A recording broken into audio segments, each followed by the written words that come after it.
साथियों, आज हम वाल्मीकि रामायण के बालकांड के 67वें सर्ग की कथा शुरू करेंगे। इस कथा में धनुष भंग की कथा आई है।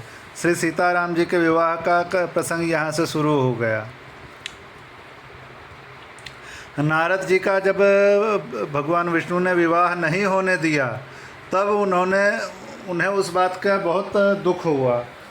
वो इसीलिए उन्होंने वाल्मीकि जी को भगवान सीताराम जी के विवाह का प्रसंग बहुत संक्षेप में सुनाया, और वाल्मीकि जी ने भी विवाह का प्रसंग बहुत संक्षेप में लिखा है, जबकि तुलसीदास जी ने तो 150 दोहों में श्री सीतारामचंद्र जी के विवाह का प्रसंग लिखा है। तो यहाँ बहुत संक्षेप में विवाह की कथा होगी। मैं इसके साथ कोशिश करूँगा कि संतों के गाए हुए कुछ भजन इसके साथ अपलोड कर सकूं। तो चलिए अब 67वें सर्ग की कथा शुरू करते हैं। श्री सीतारामचंद्राभ्याम नमः। श्रीमद् वाल्मीकि रामायणं बालकांडम सप्तषष्टितमः सर्गः। श्री राम के द्वारा धनुर्भंग तथा राजा जनक का विश्वामित्र की आज्ञा से राजा दशरथ को बुलाने के लिए मंत्रियों को भेजना। जनक की यह बात सुनकर महामुनि विश्वामित्र बोले, राजन, आप श्री राम को अपना धनुष दिखाइए। तब राजा जनक ने मंत्रियों को आज्ञा दी, चंदन और मालाओं से सुशोभित वह दिव्य धनुष यहाँ ले आओ। राजा जनक की आज्ञा पाकर वे अमित तेजस्वी मंत्री नगर में गए और उस धनुष को आगे करके पुरी से बाहर निकले। वह धनुष 8 पहियों वाली लोहे की बहुत बड़ी संदूक में रखा गया था। उसे मोटे ताजे 5000 महामनस्वी वीर किसी तरह ठेल कर वहाँ तक ला सके। लोहे की वह संदूक जिसमें धनुष रखा गया था लाकर उन मंत्रियों ने देवोपम राजा जनक से कहा, राजन मिथिलापते राजेंद्र, यह समस्त राजाओं द्वारा सम्मानित श्रेष्ठ धनुष है। यदि आप इन दोनों राजकुमारों को दिखाना चाहते हैं तो दिखाइए। उनकी बात सुनकर राजा जनक ने हाथ जोड़कर महात्मा विश्वामित्र तथा दोनों भाई श्री राम और लक्ष्मण से कहा, ब्रह्मन, यही वह श्रेष्ठ धनुष है जिसका जनकवंशी नरेशों ने सदा ही पूजन किया है, तथा जो इसे उठाने में समर्थ न हो सके उन महापराक्रमी नरेशों ने भी इसका पूर्व काल में सम्मान किया है। इसे समस्त देवता, असुर, राक्षस, गंधर्व, बड़े बड़े यक्ष, किन्नर और महानाग भी नहीं चढ़ा सके हैं। फिर इस धनुष को खींचने व चढ़ाने, इस पर बाण संधान करने, इसकी प्रत्यंचा पर टंकार देने तथा इसे उठाकर इधर उधर हिलाने में मनुष्यों की कहाँ शक्ति है। मुनिप्रवर, यह श्रेष्ठ धनुष यहाँ लाया गया है।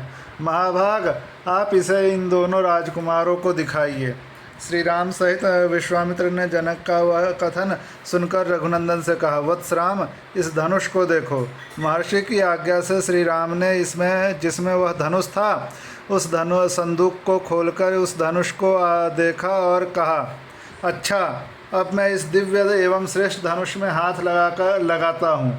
मैं इसे उठाने और चढ़ाने का भी प्रयत्न करूँगा। तब राजा और मुनि ने एक स्वर से कहा, हाँ, ऐसा ही करो।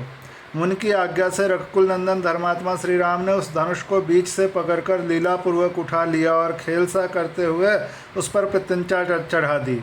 उस समय कई हजार मनुष्यों की दृष्टि उन पर लगी थी।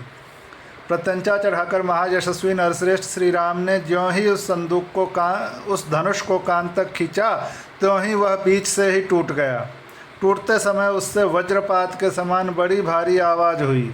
ऐसा जान पड़ा मानो पर्वत फट पड़ा हो। उस समय महान भूकंप आ गया। मुनिवर विश्वामित्र, राजा जनक तथा रघुकुल भूषण दोनों भाई श्री राम और लक्ष्मण को छोड़कर शेष जितने लोग वहां खड़े थे वे सब धनुष टूटने के उस भयंकर शब्द से मूर्छित होकर गिर पड़े। थोड़ी देर में जब सबको चेत हुआ, तब निर्भय हुए राजा जनक ने, जो बोलने में कुशल और वाक्य के मर्म को जानने वाले थे, हाथ जोड़कर मुनिवर विश्वामित्र से कहा, भगवान, मैंने दशरथ नंदन श्री राम का पराक्रम आज अपनी आँखों से देख लिया। महादेव जी के धनुष को चढ़ाना यह अत्यंत अद्भुत, अचिंत्य और अतार्किक घटना है। मेरी पुत्री सीता दशरथ कुमार श्री राम को पति रूप में प्राप्त करके जनक वंश की कीर्ति का विस्तार करेगी।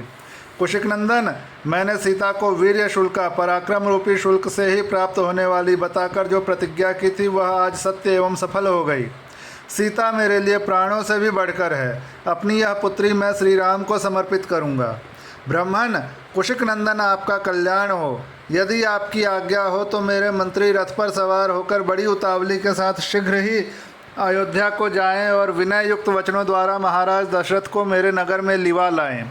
साथ ही यहाँ का सब समाचार बताकर यह निवेदन करें कि जिसके लिए पराक्रम का ही शुल्क नियत किया गया था, उस जनक कुमारी सीता का विवाह श्री रामचंद्र जी के साथ होने जा रहा है। ये लोग महाराज दशरथ से यह भी कह दें कि आपके दोनों पुत्र श्री राम और लक्ष्मण विश्वामित्र जी के द्वारा सुरक्षित हो मिथिला में पहुंच गए हैं। इस प्रकार प्रीति युक्त हुए राजा दशरथ को ये शीघ्रगामी सचिव जल्दी यहाँ बुला लाएं। विश्वामित्र ने तथास्तु कहकर राजा की बात का समर्थन किया। तब धर्मात्मा राजा जनक ने अपनी आज्ञा का पालन करने वाले मंत्रियों को समझा बुझाकर यहाँ का ठीक ठीक समाचार से महाराज दशरथ को बताने और उन्हें मिथिलापुरी में ले आने के लिए भेज दिया। इस प्रकार श्री वाल्मीकि निर्मित आर्ष रामायण आदि काव्य के बालकांड में 67वां सर्ग पूरा हुआ।